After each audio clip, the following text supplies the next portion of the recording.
conference rivals battling for playoff position out west. Aldridge, he'll shoot a three and he'll hit it. Russell Westbrook and the Thunder meet LaMarcus Aldridge and the Spurs. Thursday at 7:30 Eastern on ESPN Radio and the ESPN app.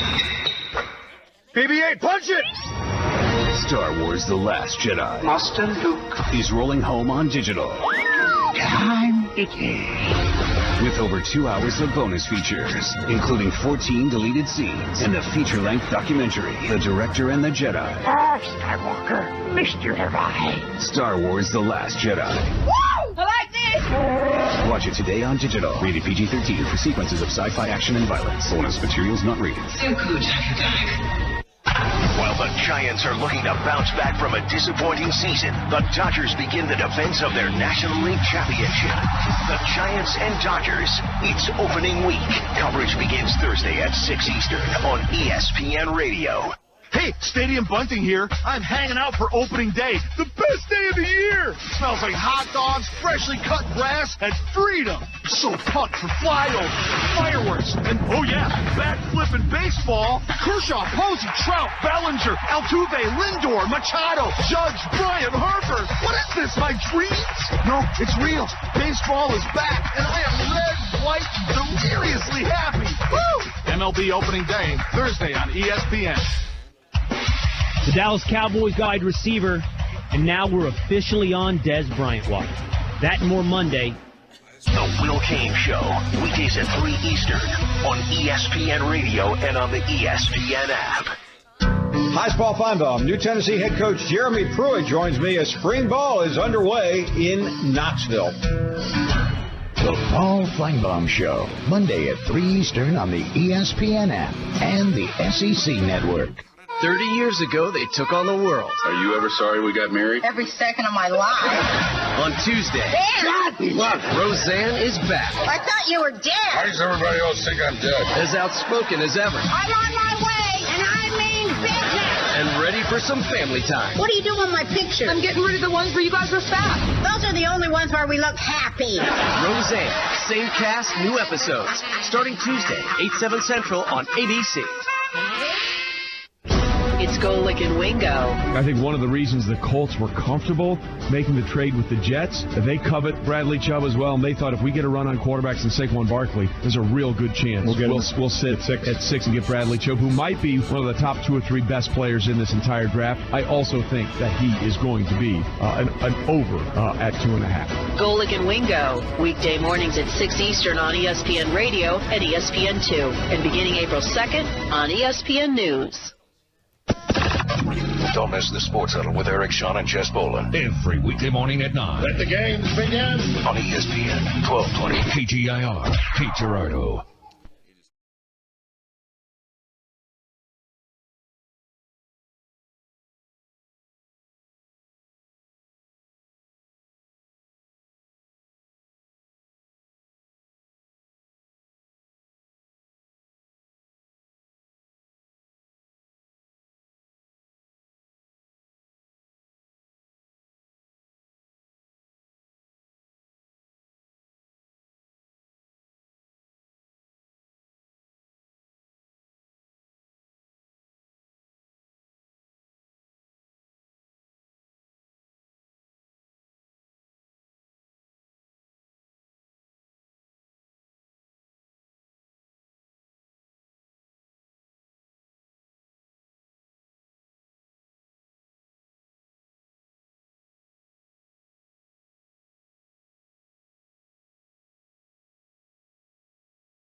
Best in local sports talk and play-by-play, it's SEMO ESPN.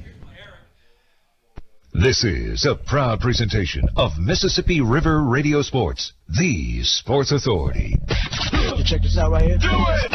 It's time now for the Red Hawks Coaches Show on the SEMO ESPN Radio Sports Network. The Southeast Coaches Not Show too loud airs in on here. ESPN 92.9 FM and 1220 AM from Wings Etc. in Cape and Jackson. So what do you say? Come on, let's go! Let's go! Go! Let's go live to Wings Etc. on SEMO ESPN. Welcome in. It is another edition of the Red Hawks Coaches Show from Wings Etc. Restaurant. We are in Jackson today. Hey, we got some members of the basketball program filing in here. We're going to be talking with head basketball coach Rick Ray. That'll be coming up a little bit later on in the show.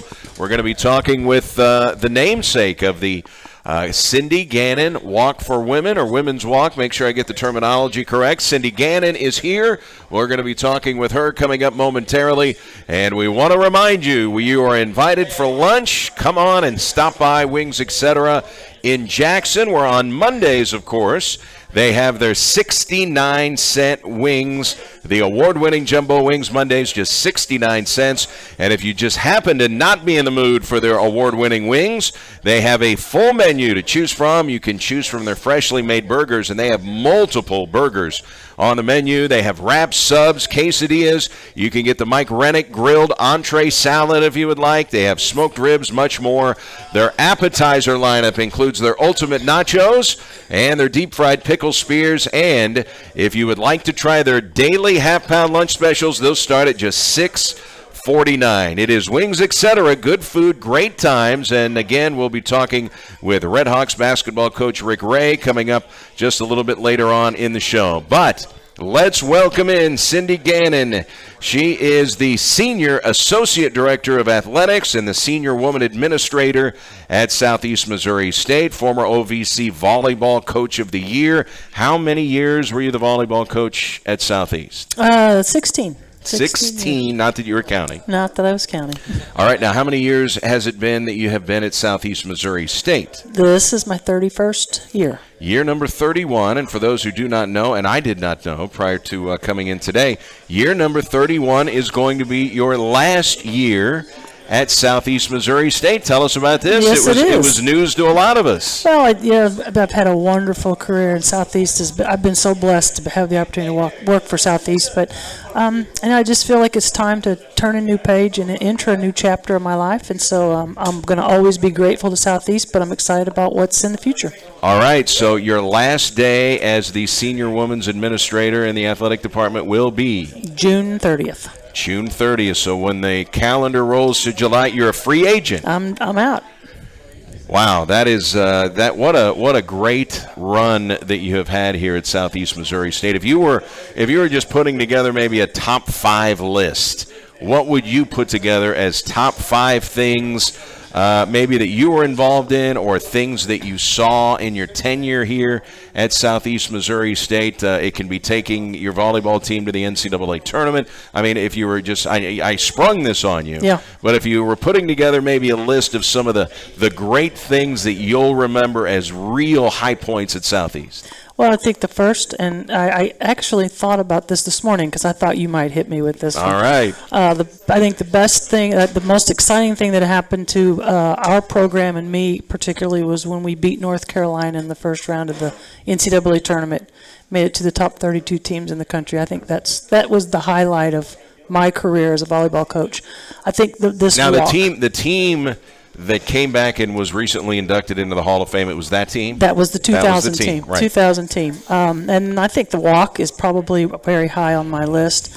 Obviously, Dig for Life was a big one. I think my involvement in get the opportunity to work with St. Francis on Dig for Life was big.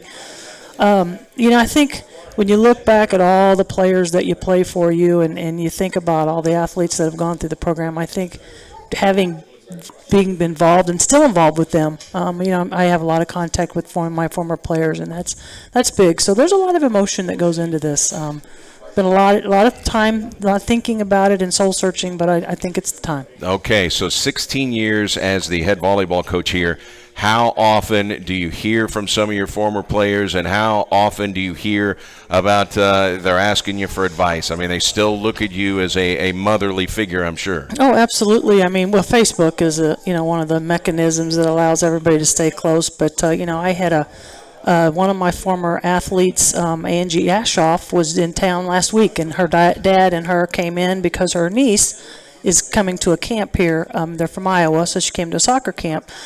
So I don't know if we really realize how much this whole thing networks through, and Angie's dad is just thrilled that her niece his granddaughter may come here to Southeast. So, I get calls. At Christmas, my mailbox is full of postcards and pictures, and it's a really cool thing. I bet it is a really neat thing. And how often do you actually get to see some? Because most have probably moved on. There may be a few in the immediate area, but I'm sure most have moved on and are spread all over the country. Yeah, well, we try to stay connected, and we always talk about it getting together, and everybody's busy. But hopefully this spring, some will make it back to campus. All right, let's talk about the Cindy Gannon Walk for Women, which will be year number 11. And you had the honor of having the walk named after you. And I know the athletic department decided that would be the way to go. And I have never seen so many people endorse something in the Southeast Athletic Department. I mean, everybody has an opinion about all kinds of things in athletic departments. I don't think there's ever been as unanimous a cheer as when your name was attached to this thing, because you're the driving force behind it. Well, I am honored but this isn't about me, and it's about the student athletes, and I want that mission to continue.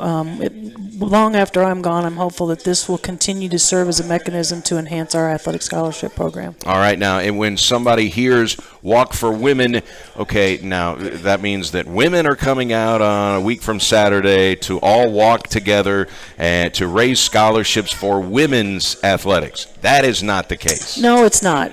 What we try to do is our message is that all of our student athletes are important, and it's important that we enhance our scholarship programs, and really we're obligated to because of Title IX. We can't just raise money for one gender, and so we wouldn't want to do that anyway.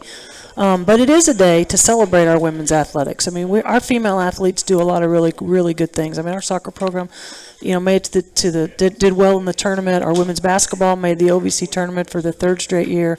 Women's softball is off to a great start.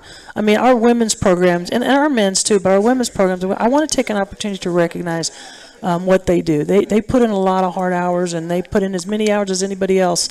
And I want them to know how much Southeast Missouri State respects that and appreciates that, and recognize them for what they do. So in the previous 10 years of the Walk for Women, how many student athletes have been enhanced with scholarship and assistance over the years of the previous 10 years? Where are we at now? Well, we put a number on there. I think it was 222, but I think I like to focus more on the dollars that we've been able to raise. And, this year we will hit $500,000. How awesome is that? Yeah.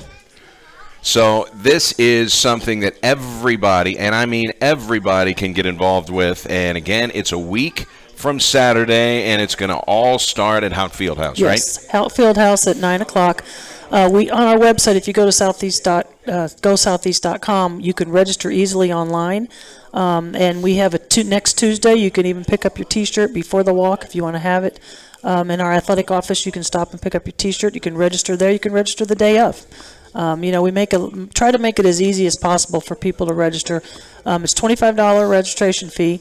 If you want to donate $100, we have a special prize that we give you, a special gift along with your T-shirt. Okay, so you're going to sign up for the walk. Then you want to help a team reach their goal. Now explain that. Well, we have an award we named after Kim Mothershead. She was our first honorary chair for this event, and so Kim passed away a few years ago, and we wanted to do something to recognize her and to keep her memory alive in the walk. So we call it the Kim Mothershead Award, and that goes to the team that raises the most money each year. And so this year we have a new team. It's been the Red Hawk Hotties and Wheezy's Wacky Walkers have been going at it for the last several years. And so this year what we did was we combined the teams. So now it's Cindy's Hottie Wacky Hotties. That's Cindy's Wacky Hotties. The Wacky Hotties. Wacky Hotties. They're not the Wheezies. Not the Wheezies anymore. Okay, so on that Saturday, if people are saying, okay, Saturday morning, we've got the kiddos. I mean, there are responsibilities there. It's going to be something where bring the kids because you have plenty of events planned for the kiddos on Saturday. Absolutely. We have face painting. We have balloons. We have jump houses, the jump house Jumpy thing. houses. Jump Yeah. and we've got houses. all of our student athletes there. The walk is stroller friendly, so if you want to bring your stroller and have your kids in the stroller, the walk will be completely stroller friendly. If not, we've got our student athletes will be glad to assist in any way. Cindy Gannon, Senior Women's Administrator at Southeast Missouri State, joining us. It is the Cindy Gannon Walk for Women, and it will be April 7th at Houck Fieldhouse at 9 a.m. Now, the walk itself doesn't even take an hour. It's about a 30-minute walk. We register. We come in. We have a few remarks from Dr. Vargas and Brady Barkey, and then we'll have a student athlete that will deliver a thank you to the crowd, and then we get everybody out to walk. We come back. We've got great prizes that we do drawings, free drawings. You'll get a ticket when you check in, and you might get a basketball T-shirt or a football sweatshirt. We've got a lot of goodies that our coaches assist us with. And then we have breakfast. Chick-fil-A comes in, and we've got some fruit and bagels and Pepsi products there, and we're done usually by 11 o'clock. So I would say about the only coaches maybe that may not be there on the day of the walk might be baseball and softball. But for the most part, I mean, almost all the coaches are there. Student athletes from other sports are there. So it's a great time if you want to talk to them, hobnob, meet them. I mean, that's one of the perks of coming to the walk. Absolutely. In football, they'll be on the field practicing, and they always form a tunnel for everybody to walk through because the walk will end at Houck Fieldhouse on the football field. So a lot of excitement. And you guys have done a really nice job. The marketing department should be commended. You've done a really nice job marketing this, not only with radio ads, but television ads and things online. I mean, the marketing for the women's walk, for you, I mean, something that has your name attached to it and something that is your baby, obviously, it's got to please you with how it's been marketed. Absolutely. Philip Lady and Nate Savarino have kind of taken the reins on it this year. I've kind of backed off a little bit because I wanted them to really know what it all entailed as far as organizing it, and they've done a really nice job of getting the word out. And I'm excited. I think we'll have a good turnout on Saturday. And that's one thing. Anybody who has ever organized an event understands it's not just a quick thing that you organize. I mean, this takes a lot of thought, takes a lot of time, it takes a lot of people, it takes a lot of organization, right? Absolutely. And we've had over the course of the last 10 years, I mean, we've tried different things, and I think we found a niche on timelines and how to get the word out to people. So hopefully this will go long for many years to come. All right, this is going to be year number 11 for the Cindy Gannon Walk for Women, and again, it's going to be April 7th, a week from this Saturday.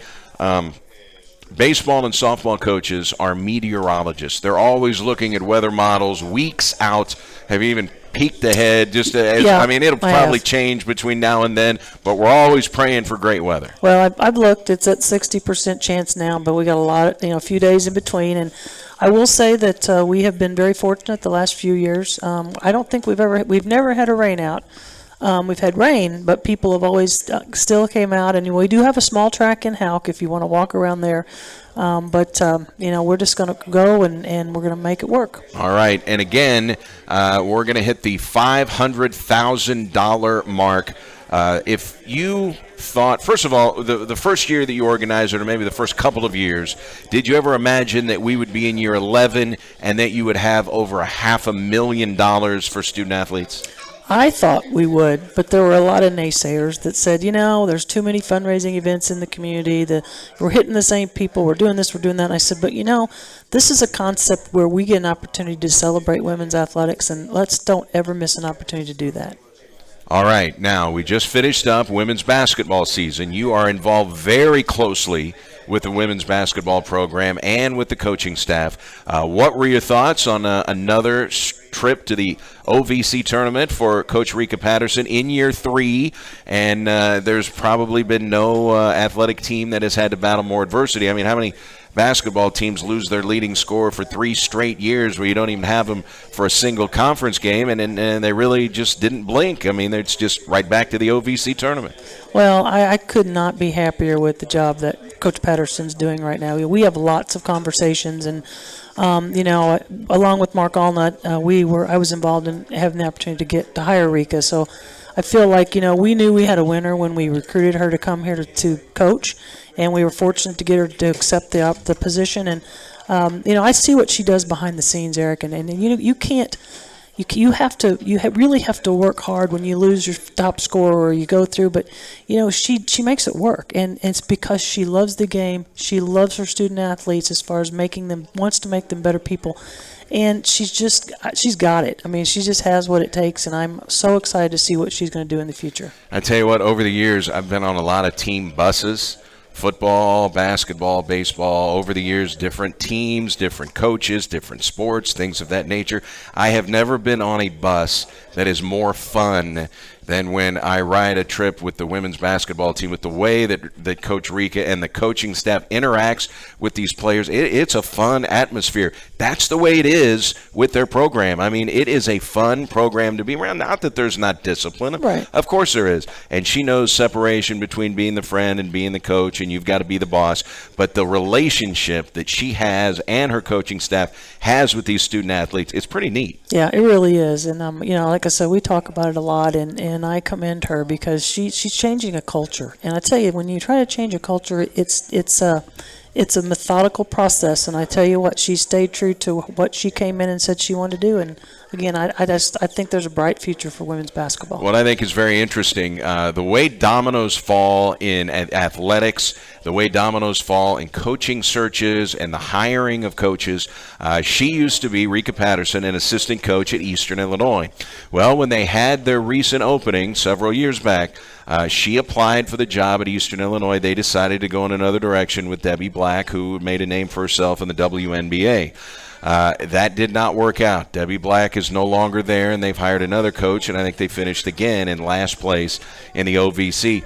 So I'm setting up a couple of years ago, or maybe it was last year, setting up my equipment, and some of the same guys, older guys, have been sitting at that press table working home basketball games forever. So I've talked to them over the years and things like that, and there were a couple of them that were saying, boy, there was a big contingent here that was really upset we did not hire Rika, and now they see the success that she's having here, and so their misfortune happened to be SEMO's fortune. Absolutely. Yeah, I remember the day we interviewed 9 people in one day. And Rika was the first person that we interviewed that morning, and this was in Tampa.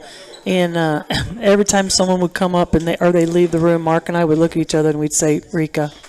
And that evening, he said, bring your top 3. And so we both just had one name written on our piece of paper, and it was Rika. I mean, that's the impression that she left. Yeah.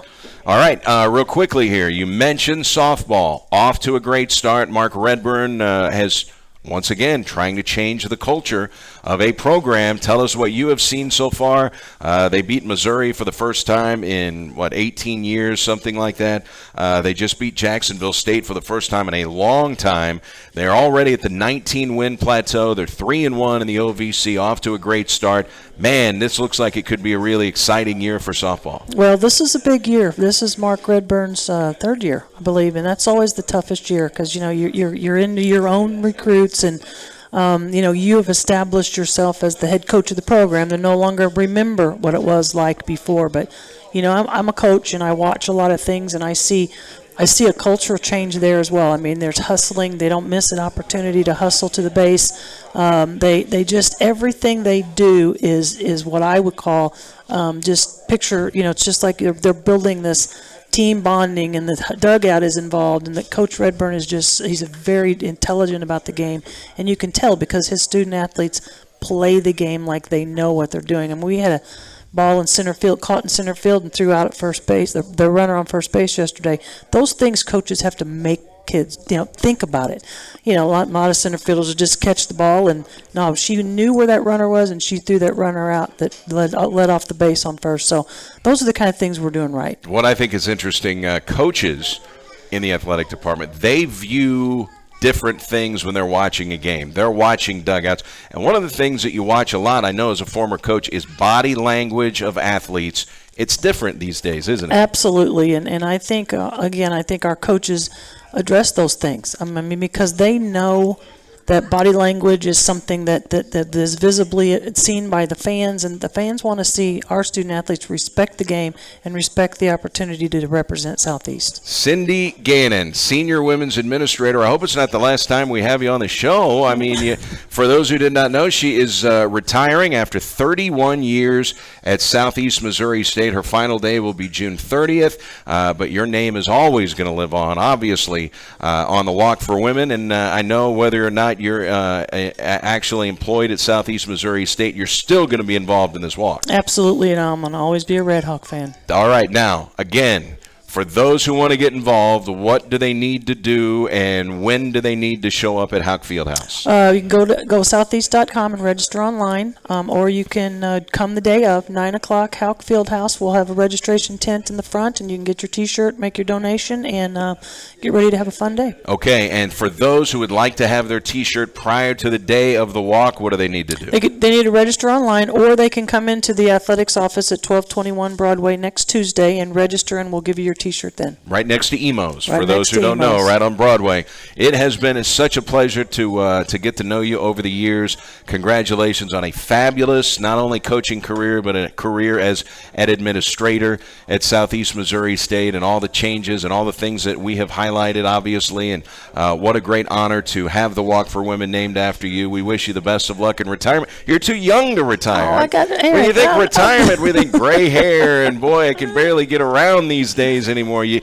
don't look like a retiree. Well, I'm sure there'll be something else in my future. Just not sure what it is yet. Thanks so much, Cindy. Well, Best Eric, of luck. I appreciate you. All right. Cindy Gannon. And don't forget, it's the Cindy Gannon Walk for Women, April 7th, Houck Fieldhouse, 9 a.m. We're going to be talking Red Hawks basketball. The Red Hawks head coach, Rick Ray, is here. What does his bracket look like in the NCAA men's basketball tournament? We'll ask him that and much more when we come back. It's the Red Hawks Coaches Show. We're in Jackson at Wings Etc. on SEMO ESPN.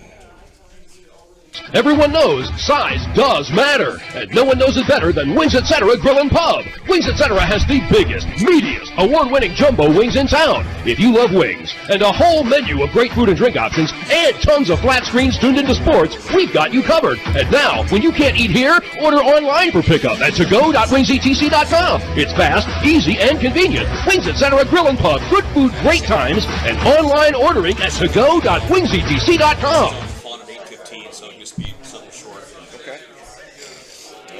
Walgreens has good news for anyone managing diabetes. We've got your back. That's right. Walgreens pharmacists are here to consult with you in person and answer any questions you may have about new and existing medications. You can even get free advice from our trusted experts day and night at Walgreens.com or the mobile app. Walgreens has all major brands of diabetes testing supplies like Accu-Check and Walgreens TrueMetrics. That's not just good news, it's great news. Stop by and talk to your Walgreens pharmacist today. Walgreens, trusted since 1901.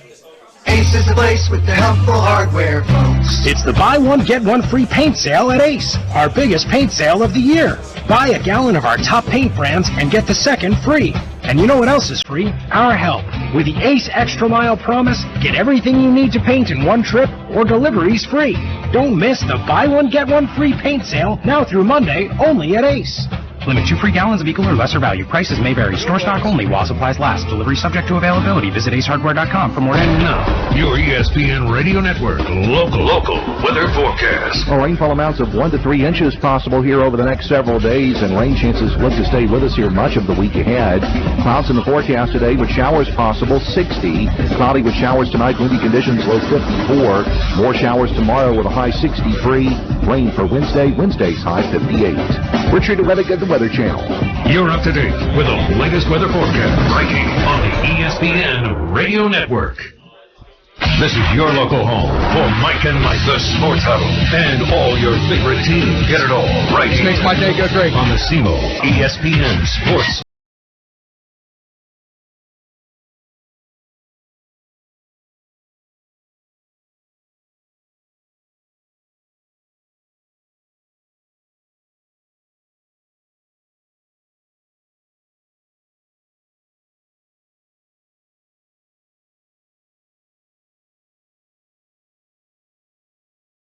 It is the Red Hawks Coaches Show at Wings, etc. in Cape Girardeau, we're in Jackson. We will be back in the Cape Girardeau location next week, but today we are in Jackson. Bill Goshi is here, but there still is food, so don't be alarmed.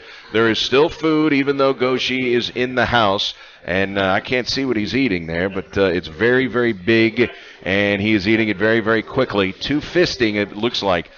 From over here. Good food, great times at Wings, etc., where their famous appetizer lineup includes their ultimate nachos and their deep-fried pickle spears. If you want to scan the menu, obviously it's the award-winning jumbo wings, where on Mondays they are just 69 cents, but their menu also includes freshly made burgers, entree salads, quesadillas, subs, wraps, smoked ribs, and much, much more. And don't forget, they've got the dining rooms filled with the high-definition televisions, your home for the NCAA men's basketball tournament. They've got Blues hockey on. That will be tomorrow night. The Blues will be back home, so you can watch all of the big sporting events right on the big screens in high def here at Wings, where they are open 7 days a week and late on the weekends when the games run late. It's Wings, etc. Good food, great times, home of the Red Hawks Coaches Show. And we're going to talk some hoops with basketball coach Rick Ray. Coach, how are you? Doing great. Yourself? I'm doing well. My bracket is in shambles. I mean, it's tattered. Is this as crazy an NCAA tournament as you can remember or not? Yeah, and I think it just proves out. If you look at what's going on in the NCAA tournament, it shows that they just need to include more mid-majors and more. Like Middle Tennessee State not getting to the NCAA tournament is a farce. And you got proven evidence of what these guys can do once they get there. And so they're really not upsets anymore. But, I know Porter Moser personally. Actually, when I was a head coach at Mississippi State, we went and played there. It was called the Game of Change. It was Mississippi State against Loyola, and actually Mississippi State snuck out in the middle of the night to go play that NCAA tournament game because they had rules that they couldn't play any teams in the NCAA tournament or any teams that had African Americans on them. So Mississippi State actually snuck out in the middle of the night to go play in that NCAA tournament game, and it was called the Game of Change. And it was actually Sports Illustrated did a poll about 2 years ago, said the most significant games in NCAA tournament history, and actually that was number one in that ranking there. So Porter's a great guy. He does a good job with his team. There's actually a couple guys that we're recruiting in that Kansas City area that play at Blue Valley that one of the high school coaches coached there. So it's just been a really terrific run for them. And it's just fun to see basketball played that way. There's a couple clips that we've actually clipped that we're going to show our team this summer of that ball just being passed and moved around, the ball movement, all those skilled guys. So it's a fun way to watch basketball, fun way to play basketball. And for those who don't know, Porter Moser is a Rick Majerus protege. He was with him at St. Louis University. And those who know Rick Majerus, that man was a basketball savant. And Porter Moser still talks about Rick Majerus. Well, I think if you've been around Rick Majerus and you didn't pick up anything, even if you just learned it through osmosis, he's an unbelievable coach, Rick Majerus was. And I actually went to go see a couple of his workouts when he was at St. Louis University, and it was amazing, like the technicality and the details that he had in just that individual workout. Now, the young man that was doing the workout maybe got up 4 shots in a 30 minutes amount of time because coach kept stopping him and correcting him, so there wasn't a lot of shot attempts there. But his detail and attention to detail was just really unbelievable. How neat is it, though, that a team from the Missouri Valley Conference is sitting in the Final Four? Now, we've seen it, when Wichita State was there, but from what I understand, when the Valley takes on the Big Ten with Michigan, they're a number 3 seed. That'll be one of the games in the Final Four. It'll be the first time A Missouri Valley school has played a Big Ten school in the Final Four since 1979. I think we remember that game. A guy named Larry Bird for Indiana State, a guy named Magic Johnson for Michigan State. It's been a long time. Yeah, back in 1979, and I was an assistant coach at Indiana State for 7 years, so that's obviously lore around in that area, Terre Haute, Indiana, that game.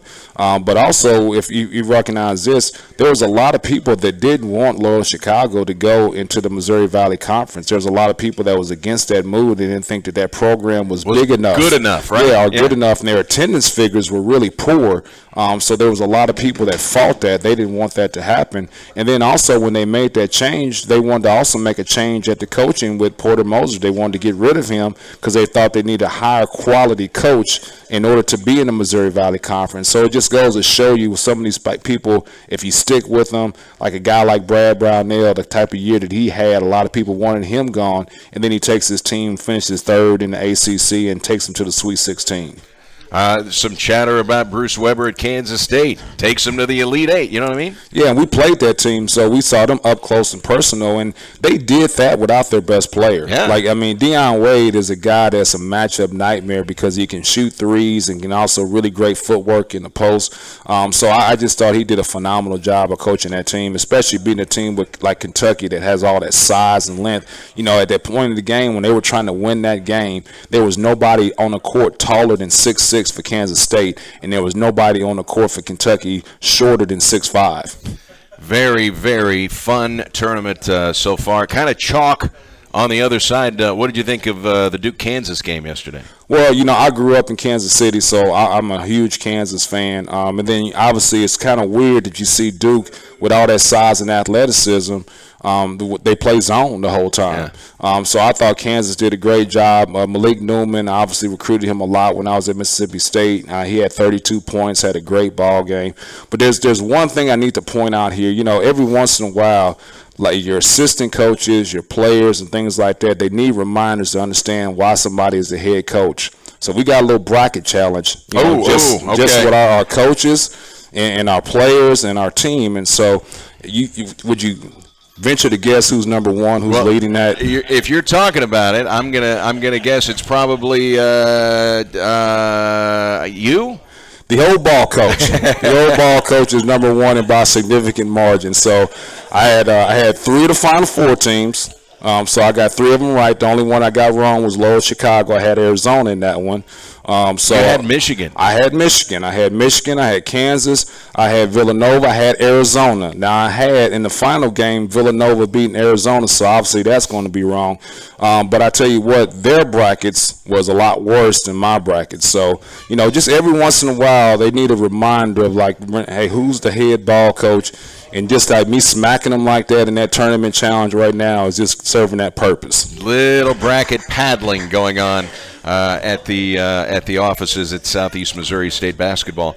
If you were a betting man, is it Villanova? I know you're a Kansas guy, but to me, Villanova looks like the best team. Although Kansas got a puncher's chance, right? Well, I just tell you what, if you're a fan of basketball, it's just fun to watch Villanova and the way they play.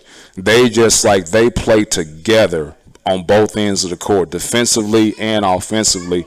And I was listening to Jalen Brunson after they got done playing the game. They advanced on to the Final Four, and they just talked about their togetherness. They said they love being around each other off the court. They love sharing the ball with each other on the court, and they know that they want to make sure that they're in the right places defensively in case their teammate makes a mistake. So they want to know, hey, that person don't have a fear of doing what you're supposed to do on the ball, because if you make a mistake, we'll be there for you. So I just thought the things that he said about their camaraderie really stood out. And so when you got a team like that that's as talented as they are, but as together as they are, I think they've got a great chance to win a national championship. They just won it 2 years ago under Jay Wright. Does it seem like Jay Wright has been at Villanova for 17 years? He's been there for 17 years. Yeah, and you a thing about it is he didn't have a lot of tremendous amount of success early in his career, and so most of his But they didn't get rid of him. Yeah, they didn't get rid of him. They stuck with him, and now they're starting to have that success. And you're talking about just a program that, hey, who's going to be in the top 5 next year? Just go ahead and put Villanova in that top 5 because they're so fundamentally sound and so well coached. And if you just look at the program that Villanova has, since 1961, Coach, they have had 4 coaches, just 4. And Jay Wright, right now, listen to this stat. He has not lost back-to-back games at Villanova since 2013. That's unbelievable. How hard is that to do? Yeah, and especially it's not like they're playing against inferior competition. Right. They're playing good competition day in and day out. So that's a phenomenal stat. No offense to Gonzaga, but they're not playing in Gonzaga's conference. You know what I'm saying? Right. Yeah, so, I mean, that's just a phenomenal thing that Jay Wright has put together.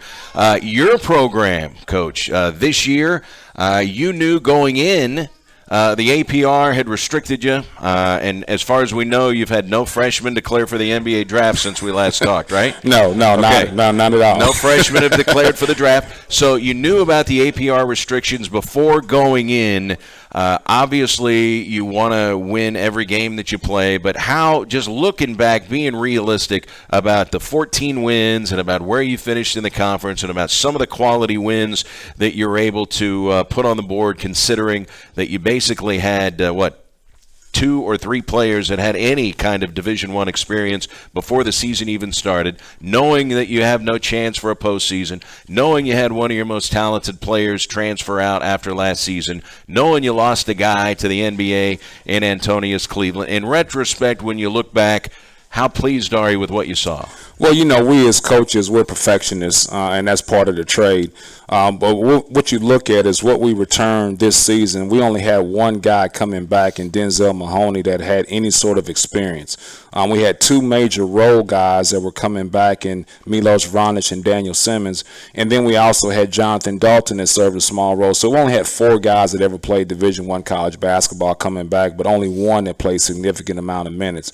But the thing that I was most pleased with is the way our guys developed individually, and then also they developed as a team. You look at this kind of season that Jonathan Dalton had, you're talking about a guy that really served a minor role in our team last year, and for him to go to that, to being a guy who's second in the OVC in assists, and he was 31st in the country in assists in the whole nation. So the leaps and bounds that he made as a basketball player is just a true testament to the work that he put in and the work that our assistant coaches put in with him. Now, he's a willing worker. I mean, Jonathan came in all the time. He grabbed our assistant coaches, and he'd get out there and he worked. But just to make that jump from going to be a minor role player to, we were really concerned about that position. And I think now, that's the least of our concerns going into our next year. I just think that we can give him the ball and he can go make the right play day in and day out. And that's the thing also is you weren't concerned about Jonathan Dalton being a scorer. He played his role, and there were times when you asked him to score a little bit, but that was not what you wanted him to focus on at all. Yeah, and then you actually talk about a guy like Daniel Simmons. This is what we hang our hat on in our program, is developing our players. I mean, Daniel Simmons is we love him. He's crazy. I mean, he's flat out crazy, and he's hard to coach, but he really turned the corner. I mean, he was first in the OVC in 3-point field goal percentage, averaged over 13 points a game. He really turned the corner as a basketball player and started to figure out the things that he needed to do in order to be successful. He lost body fat, he lost weight, and he came in and he really contributed to our program because we didn't have anybody else like him on our team, a guy that can just go make a play. And so having that valuable commodity when you lose a guy like Antonius Cleveland. And see, here's the thing that no one else can say. There's no other team in Ohio Valley Conference that say, hey, we got to go out and replace this NBA player. I mean, we had to go out and replace an NBA player. And, we knew we were going to have a little bit of a drop. We just didn't want it to be a precipitous drop. And so I thought our guys did a great job of trying to figure out those things. And, hey, the thing about the postseason, either you recruited the right guys or you didn't recruit the right guys. We want guys that every single time they set foot on the court, they're trying to win and they're trying to compete. You mentioned Daniel Simmons leading the OVC in three-point shooting percentage. That has been one of the big turnarounds in your program to when you first got here, year one, when you kind of inherited a roster, dead last by a wide margin in that particular category, and you've gone from worst to one of the very best three-point shooting teams in the Ohio Valley Conference. I mean, you have become one of the teams that, when scouting reports come out, I mean, you have got to get out and guard SEMO from three-point range or they're going to light you up. Yeah, I mean, you talk about in a 2-year time span, we went from 12th, which is a good way of saying we were last. There's only 12 teams in OVC. We were 12th in three-point field goal percentage, and this year we were first. And so we went from 12th to 3rd and from 3rd to 1st in just a matter of 3 seasons. But here's the numbers that really stand out to you. We were 331st in the nation in three-point field goal percentage my first year here. There's only 351 teams in all of Division I. So we go from that to 96 my second year, and this year we were 23rd in the nation.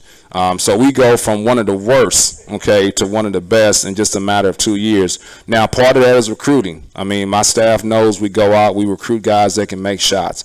And then the other part of it is making sure that once they get here, we work on their shot and give them confidence to make that shot. And I think one of the biggest things to try to figure out is like what's a good shot and what's not a good shot. And so that's hard to find out, these guys, because they've never played against talent like they're going to play against once they get to Division I. But our guys have been willing workers and willing learners, and it really shows in our statistics. And you just look at numbers and you break down numbers. When you recruited Daniel Simmons, it was not for his three-point shooting. I mean, he was a decent three-point shooter at junior college. He was nothing special as far as a three-point shooter and went from nothing special to the best in the Ohio Valley Conference. Well, I'll tell you one thing about Daniel, though, that does make a difference. Like, he has confidence. I mean, like, we never had guys on our team that were afraid of the moment. And sometimes that can be a great thing, and sometimes it can be a bad thing. But the one thing that Daniel had is he had confidence in his shot. And so if you don't have that confidence in your shot, it doesn't matter. But, anybody that's seen Daniel's shot, you never would want to teach a young man to shoot like that or any sort of semblance of that shot. But he worked on it, and he also had confidence in it. It was funny, when Denzel Mahoney was a freshman, you made the comment a couple of times, when it was obvious that he was going to be a very good player. We didn't know he was going to be the freshman of the year. I think midway through his freshman season, you thought, okay, there's going to be some good competition for freshman of the year, and then, he really won it pretty easily when the voting came out. But you mentioned several times during his freshman season, this guy is going to be an all-conference guy, one of the best players in this league if we don't screw him up. He goes from freshman of the year to one of the very best players in the Ohio Valley Conference in year 2. Yeah, I would say this overall, and I'm not speaking on hyperbole, and anybody that knows me, Eric, you've been around me now for 3 years. I don't speak, in hyperbole, but there's no team in the Ohio Valley Conference that will return more talent than we do. So you're talking about Denzel Mahoney is going to be the leading returning scorer coming back to the OVC. He was second this past season. He'll be the leading returning scorer. Obviously, he was a first-team All-OVC guy. He's already scored 1,000 points in 2 seasons. So I think the sky. By the way, the record is 1,900 and something. I mean, if everything keeps going the way that it's trending, he's got a chance to be the all-time scorer at SEMO. I mean, we're only halfway there, but I mean, he's got a legitimate shot at it. Yeah, I think he's got a chance to score 2,000 points. I've only been around one person in my career. I've been doing this for 25 years and scored over 2,000 points. That was Etwan Moore over at Purdue, who's now playing with the New Orleans Hornets. But I just think that if you talk about we returned Denzel Mahoney, you also returned Ladarius Brewer, who was he averaged 16.6 points per game, which is 6th in the OVC in scoring. So he was on the all-newcomer team, a freshman there. So if you look at those components with Denzel Mahoney, we already talked about Jonathan Dalton. We're talking about Ladarius Brewer now. You talk about Justin Carpenter, who was 9th in the OVC in field goal percentage, and the valuable experience he got as a freshman coming back to our program. And then the people that we add into the program, I just think the sky's the limit limit for us. We've just got to make sure that we grow as a team to make sure we're still sharing the basketball. And obviously on the defensive end, we've got to make tremendous strides. All right, let's talk about defense when we come back from this timeout and some of the names that Red Hawk fans are going to get to know, guys that are going to be wearing Red Hawk uniforms next year, and preview kind of what is to come. How's the recruiting trail going with Coach Rick Ray? Talk about all of that when we come back. Red Hawks Coaches Show. We're at Wings, etc. in Jackson. This is SEMO ESPN. That unexpected surprise performance, that big player from a rookie or free agent. And that's what's great about Wings Etc. Grill and Pub. You know about our wings, but the surprise is all of our etc. Sandwiches, wraps, quesadillas, salads, subs, seafood, amazing appetizers, and awesome daily specials. Sure, you love our award-winning wings, but don't forget our etc. And now, when you can't eat, drink, and watch here, order online for pickup at togo.wingsetc.com. Wings Etc. Grill and Pub. Good food, great times. Walgreens has good news for anyone managing diabetes. We've got your back. That's right. Walgreens pharmacists are here to consult with you in person and answer any questions you may have about new and existing medications. You can even get free advice from our trusted experts day and night at Walgreens.com or the mobile app. Walgreens has all major brands of diabetes testing supplies like Accu-Check and Walgreens TrueMetrics. That's not just good news, it's great news. Stop by and talk to your Walgreens pharmacist today. Walgreens, trusted since 1901. Ace is the place with the helpful hardware, folks. It's the buy one, get one free paint sale at Ace, our biggest paint sale of the year. Buy a gallon of our top paint brands and get the second free. And you know what else is free? Our help. With the Ace Extra Mile Promise, get everything you need to paint in one trip or deliveries free. Don't miss the buy one, get one free paint sale now through Monday only at Ace. Limit 2 free gallons of equal or lesser value. Prices may vary. Store stock only while supplies last. Delivery subject to availability. Visit acehardware.com for more info. And now, your ESPN Radio Network local weather forecast. Rainfall amounts of 1 to 3 inches possible here over the next several days, and rain chances look to stay with us here much of the week ahead. Clouds in the forecast today with showers possible, 60. Cloudy with showers tonight, windy conditions, low 54. More showers tomorrow with a high 63. Rain for Wednesday's high 58. Richard Weather, the Weather Channel. You're up to date with the latest weather forecast right here on the ESPN Radio Network. This is Mike Greenberg for the best in local sports talk and play-by-play. It's SEMO ESPN.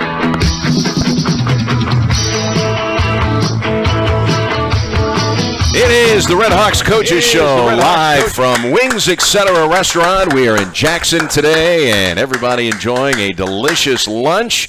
Don't forget, on Monday, 69-cent award-winning jumbo wings, and that's for dine-in or carry-out. If you're on the move, you can call in, get your order ready. They'll have it waiting for you, and you can get in and out, or you can enjoy the tremendous atmosphere that they have here at Wings, etc. And again, if you're not in the mood for wings, bone in or bone out, they've got freshly made burgers, wraps, subs, quesadillas, entree salads. You can try their smoked ribs here at Wings, etc., and their daily half-pound lunch specials start at just $6.49. They've got food and drink specials throughout the week, so make sure you check with your server to see what is the special for today. But again, on Monday, 69-cent award-winning jumbo wings at Wings, etc. in both Cape and Jackson. We're in Jackson today. We'll be back in the Cape Girardeau location at 12 noon next Monday. And don't forget, we've got baseball at Capahaw Field tomorrow if the weather cooperates. The Harris-Stowe State Hornets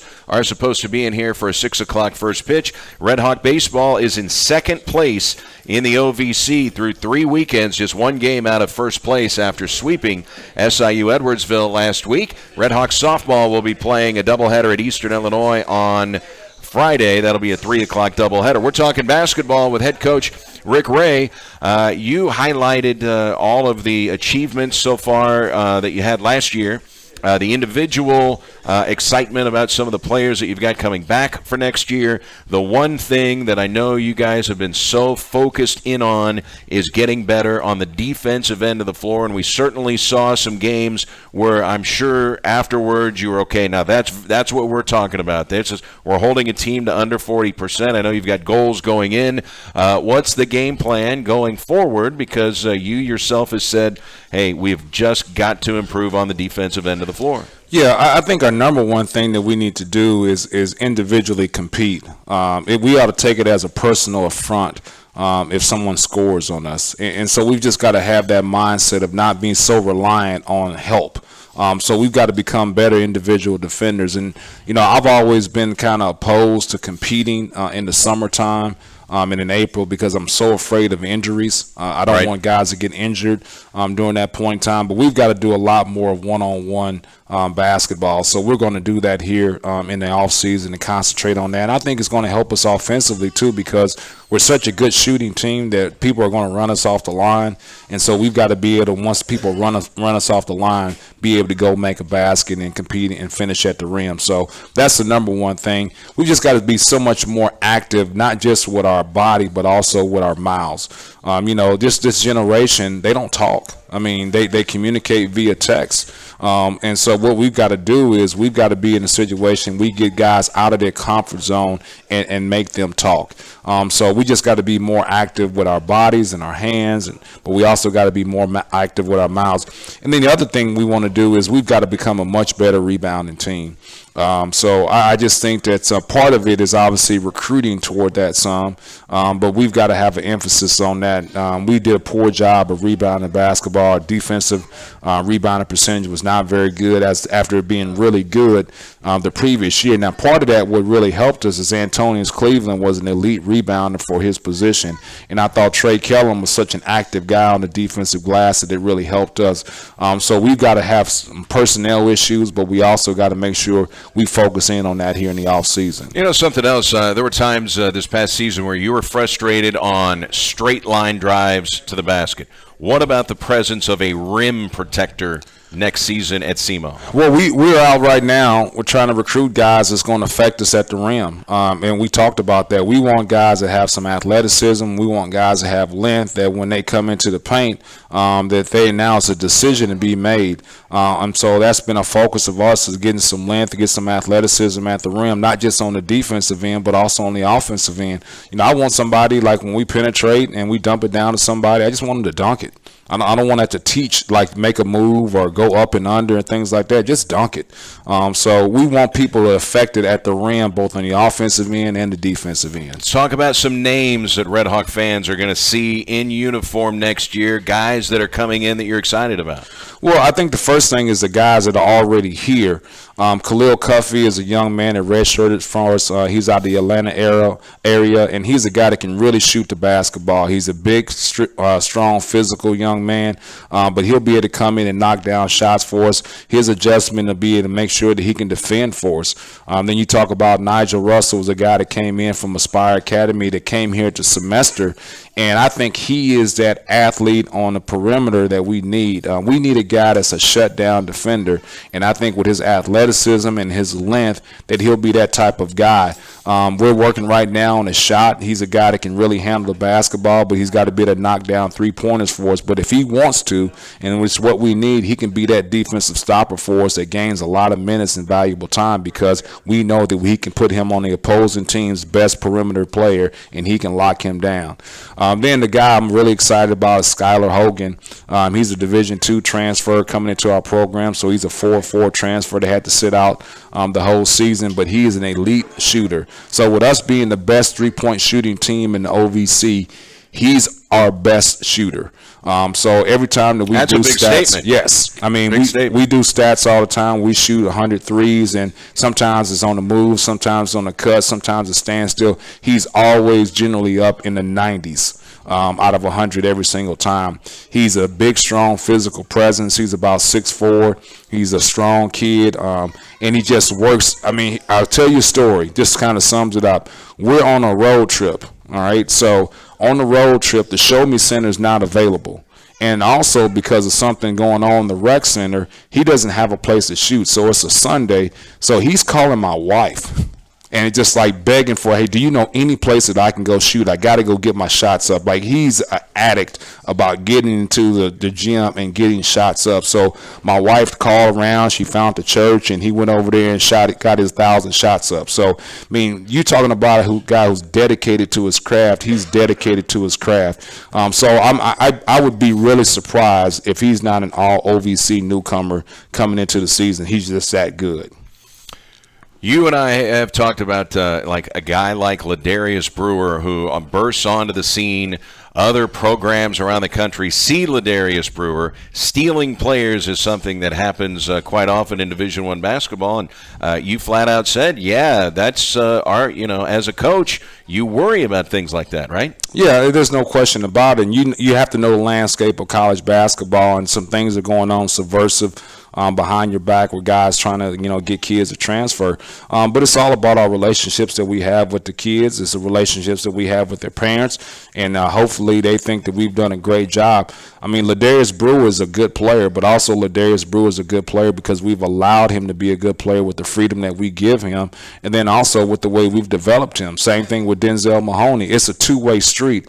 So it's all about like, hey, we've rewarded them for their hard work, and we give them a lot of freedom, and we also spend a lot of time on their individual game. So you've got to trust that you've done the right things with that young man. And, we've got a freshman that signed in the early signing period, and Alex Caldwell, and he's from South Carolina. I actually went to go see him play in the state championship game, and it's the biggest class.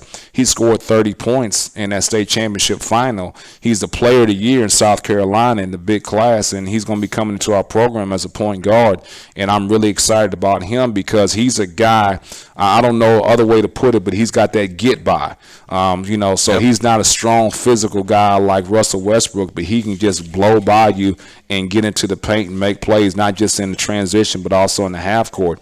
So we're excited about adding him because with all the shooters that we have in our program, he's a guy that now he's going to get downhill, get into the paint, and you got to make a decision about what you do with him. And so if we get this, front court athlete that we're trying to get, then he can just throw the ball up to the rim. When Kentucky plays or Kansas plays, they get into that paint, they just throw the ball to the rim and the guy dunks it. So we got a guy like Alex Caldwell coming into the program. We just need a guy on the other side of that. Let's talk about your coaching staff because many of them are here. Jonathan Ortiz, Tom Berriman, Nick LeGrune, and Adam Gordon, they're all here at Wings, etc. today. You really like this group of assistant coaches that you've got. And I know your players like them. You assume that we're going to talk good about them because they're here since you brought them up. Okay, now. No. I tell you what, I've been really blessed to have some people in my program that are about the right things. To me, the number one thing is, and everybody knows this, is that we operate with integrity and we go out and recruit good people. I got in this business to help out young men, plain and simple. I'm a first-generation college graduate. It's really important for me that we make sure we go out and develop these guys, not just on the court, but off the court. So I'm really confident of the people that I have in my program, because when you come into the program and you're 27 years old, you're 35 years old, I can't teach you how to become a good person. That time is past. Yep. And so if you're not a good person already, then you can't come in my program because at the end of the day, we're mentors to these young men.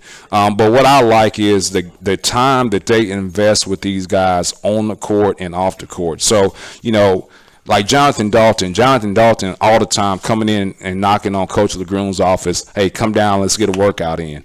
And so Jonathan Dalton feeling confident that Nick is going to really work with his game and help him. So Jonathan Dalton is knocking on his desk door if he doesn't believe that he's going to help him with his game. And the same thing, like Daniel Simmons, and Adam Gordon were down there working all the time, and I know that's hard. That's just trying to get Daniel to be a human being and do the right things as far as that part of it. That takes a lot of time and investment. These guys got families as well too. Coach Tom has been a blessing to our program. People ask me things all the time, and Goshi knows this. He'll ask me, what time are we leaving to go on this trip, or what have we done? I don't know. Ask Coach Tom, because Coach Tom does all that. The guys ask me, what time are we leaving? I have no idea. Ask Coach Tom. So Coach Tom has all of that stuff on point. And then we also have our graduate assistant, Jonathan Ortiz. Now, don't hold this against him. He came from Tennessee Tech. Now, I got to say this before. Yeah, it's tough. It's rough.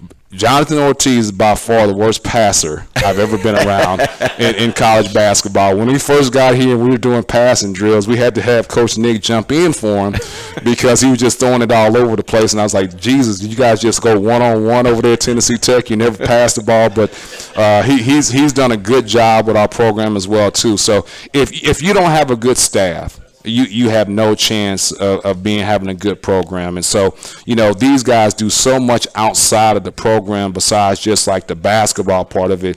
It's the relationships, making sure those guys are identifying recruits because, we recruit, and I go out. I mean, I want to go see guys play. I want to be involved with them. But they know I don't want to drive 6 hours and go see a bad player. I don't want to drive 6 hours and see a jerk. So they know, hey, when I get in the car and I'm doing this driving, and I want to see somebody that's we want to recruit somebody that I'm going to like. And they do a great job of doing all the leg work and groundwork beforehand so they know it's the right type of person that we're trying to bring into the program. All right, before we wrap it up, I got to ask you, didn't you think Murray would be more competitive with West Virginia? No. Really? I mean, West Virginia, until you see that up close and personal, the pressure that they put on, it's unbelievable. And Murray State is really good. And their guards. Do you think it was a bad matchup? It's just for a Murray? bad matchup. Yeah. They had people that could individually defend guys like Jonathan Stark and Ja Morant. And then if they did happen to get by them, they got that monster down there that just blocks everything. You just can't get off a shot attempt in the paint with that guy. He is unbelievable as far as changing shots. Can we get a guy like that? Well, let's do it. Hey, we're open to suggestions. All right. And the one thing is Terrell Miller, Jonathan Stark, Murray State. They're gone. Yes. A lot of these top players on some of the top teams, they're not coming back. Your top players are all coming back. Yeah, and I think you've seen enough of basketball in the OVC, Eric. I think I'm not speaking out of tone here. I'm really excited about what the future holds in our program because, I told our guys I haven't talked about postseason expectations and winning championships my first couple of years there because I'm a realistic person and that's all in my left brain. I didn't think we had the personnel to do it. I think we have the personnel to do it now, and so we're going to talk about that. So, our job, I think, is to make sure we get them on the same page off the court and on the court so we can reach our goals. Okay, now your team did not make the tournament in Evansville this past year. We know you're going to be there next year. The OVC has signed a 2-year extension in Evansville. They liked the experience there. We were there with the women's team, but you've been there twice already to that building, the Ford Center, because we played Evansville twice, including this. What are your thoughts on the OVC tournament in Evansville? Well, from my understanding, the hospitality that was extended to the OVC was unbelievable. They did a great job of hosting the event, of funding the event, of supporting the event. So that's what you need. But then the second part of it is just the venue. The Ford Center, if you ever set foot in there, is just a spectacular place to play basketball. So it's such an upgrade to where it was in Nashville. So, to me, that's above my pay grade. You tell me where we're going to play at, we're going to come in and we're going to compete. But from everything that I heard, I thought the city of Evansville did a great job of hosting it and the community did a great job of coming out and supporting the OVC tournament. Are you going to the Final Four?